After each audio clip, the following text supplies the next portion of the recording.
This paper investigates the slowdown of productivity which has been occurring since the 1990s. As growth patterns vary among countries, the authors offer a comprehensive review of the components of growth and present two theories which could explain the decline in productivity growth by decomposing it in two ways. The first separates it into an increase in inputs, meaning labor composition and capital per worker, and an increase in pure efficiency, meaning TFP. The second approach decomposes growth by industry. To construct the first decomposition, the authors use the solved growth model according to the equation on the screen, where AT denotes TFP contributions, KT refers to capital per worker, also capital deepening, HT accounts for the labor force, and alpha refers to the share of production income received in exchange for labor. The outcomes of the decomposition applied to 5 countries yield heterogeneous results. However, there are two visible trends. Slowing growth of TFP and capital deepening contributed most to the slowdown in labor productivity, and in all countries the percentage contributions were different. Moving on to the next decomposition, the authors explored the contribution of each sector in the economy to the slowdown in labor productivity. They have theorized that the so-called Baumol's disease might be an explanation for the decline. According to this theory, wages in professions that have very little improvement in labor productivity would have caused sectors which contribute little to increasing labor productivity, such as services, to become dominant within the economy. The growth of productivity in the economy as a whole declines as such sectors grow. The authors also found that the Baumol's disease does not explain the decline. However, they identified that the decline is particularly visible in the manufacturing sector. They write that the productivity growth can be thought of as an adjustment of the levels, with innovation leading to a new normal level of productivity. Just as in the solved growth model, which shows that the growth of labor productivity tends to a plateau unless there is an increase in one of the inputs. The first section we considered was Section 5, which reviewed the role of human capital and labour markets in the productivity slowdown. It's worth noting that this paper proposes that a decline in human or capital growth has only found to have a small impact on the productivity slowdown, but nevertheless it was still critically important to discuss. The first factor that the authors debated was education. In our course, we deciphered that returns to education can impact the intertemporal budget constraint in the future. However, this has no causal implications for productivity and hence matches the view that education is not a good explanation for the recent global productivity slowdown. However, interestingly, this may change in the future as the authors note there have been higher educational barriers due to rising tuition fees, which may in turn impact the productivity of the US and UK economies. Subsequently, the authors talk about a shift towards higher skilled employment that may impact the labour force and productivity. A skills gap has arisen, and this is linked to the rise of gig economy and rapid pace of technological change that has led to demand for new specialised skills, something that requires education and training inaccessible to many workers. Furthermore, the authors considered both the role of age and migration in the productivity slowdown. For both of these, they concluded that there's no direct link to the global productivity slowdown. However, there is evidence that age can have indirect effects on productivity, as aggregate regional productivity declines with age because the structure of demand is different. The next part of this section we focused on was labour market institutions, which can impact the productivity slowdown in several ways. One of the ones we found most interesting was labour hoarding, which occurs when firms keep workers on the payroll and in employment despite a drop in labour demand to avoid future rehiring costs, which can contribute to a slowdown by maintaining labour inputs constantly despite dropping output. Lastly, credit constraints also play a role in productivity slowdown. As we have seen in lectures, credit constraints make capital less attractive, and this causes workers to substitute capital with labour, leading to lower capital deepening and thus lower worker productivity. In Section 6, the authors of the paper detail the effects of the changing landscape of global trade in recent years. The decline in trade can be attributed to several reasons, one of those being the impact of the 2008 financial crisis. Consumers' income and wealth were negatively impacted, leading to lower demand. Another and more salient reason relates to the failure of the G7's investment account. Indeed, there does appear to be a correlation between falling labour productivity and the faltering export demand. Furthermore, the decline of global trade could also be interpreted as a natural one, following the boom in trade experienced in the late 20th century when China burst onto the world trade scene and there was an expansion in innovation and technology. In other words, we are now experiencing a return to normal. Booms in trade positively affect productivity. They allow for more competition, preventing poorly performing firms from remaining in the market and incentivizing the remaining firms to be as productive and export as much as possible.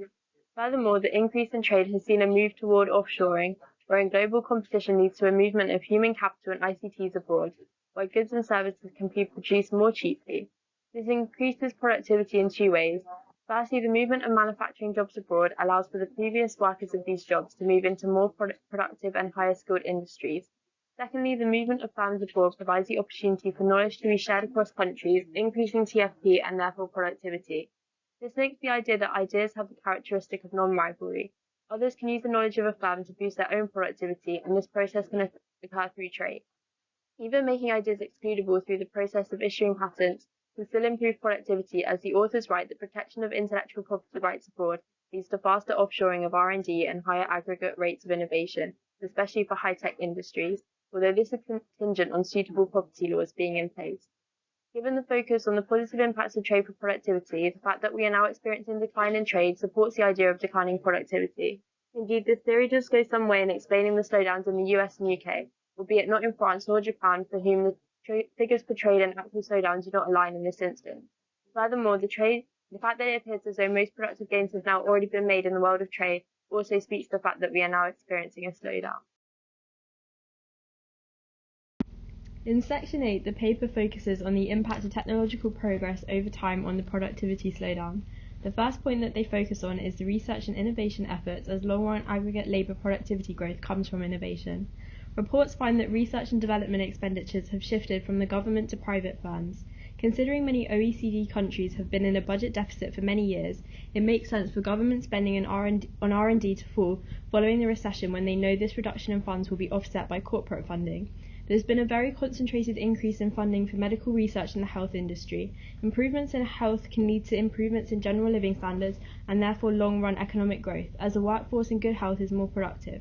However, pharmaceutical research is becoming more expensive and suffers from decreasing returns due to the amount of testing required and advances in the laws and regulations in this industry. As well as this, the health sector has one of the lowest output multipliers in terms of effect on aggregate TFP. The fall in research productivity as a whole could have also impacted the productivity slowdown. Whilst the rapid rise in the global population and increase in education creates more potential for ideas to be generated and therefore TFP, it also creates a burden of knowledge, and as a result, researchers have to become very specialised and work in teams. This increases the barriers to entry into this field over time and leads to a change in the labour force and in output too. There has also been an increase in demand for new products in the medical sector, and the industry responds by increasing research efforts. But as it becomes harder to think of or innovate feasible new good ideas, the marginal productivity of R&D declines. As a result of the change in the quality of the service and industry over time, real GDP and the price level also become more difficult to measure. This fall in productivity also causes a fall in A bar in the production function. The paper also talks about diffusion and lags in regards to technological progress. The productivity paradox can be explained by how it takes time for new technologies to diffuse into industry, as companies have to believe such an investment is worth the risk and also have to finance complementary investments, and workers have to learn and adapt to such new technologies or ways of working. Because of this lag, there is still a question on if the technology and inventions that saw the rise in the standard of living in the past, such as X-rays, canned food and sewing machines, were simply better than the inventions and innovations since the 70s that heavily concern entertainment, communication and processing information. When looking at what issues are missing in the report, there was a lot of focus on the US and G7 countries, for example in Section 6, and so productivity in developing countries is not covered or understood. The paper also doesn't detail what changes can be made in order to tackle the productivity slowdown crisis. There are also many parts that aren't convincing. In Section 5, the authors considered many different papers from different sources. However, their findings from each of these were ambiguous and inconclusive, and therefore a profound conclusion wasn't decided on.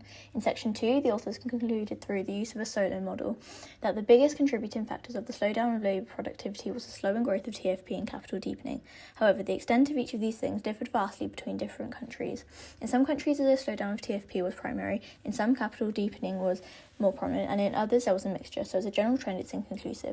The paper focuses on the productivity slowdown of developed countries such as the US, the UK and other OECD countries. The standard of living and opportunities in terms of technology, healthcare and employment differ from sub-Saharan countries.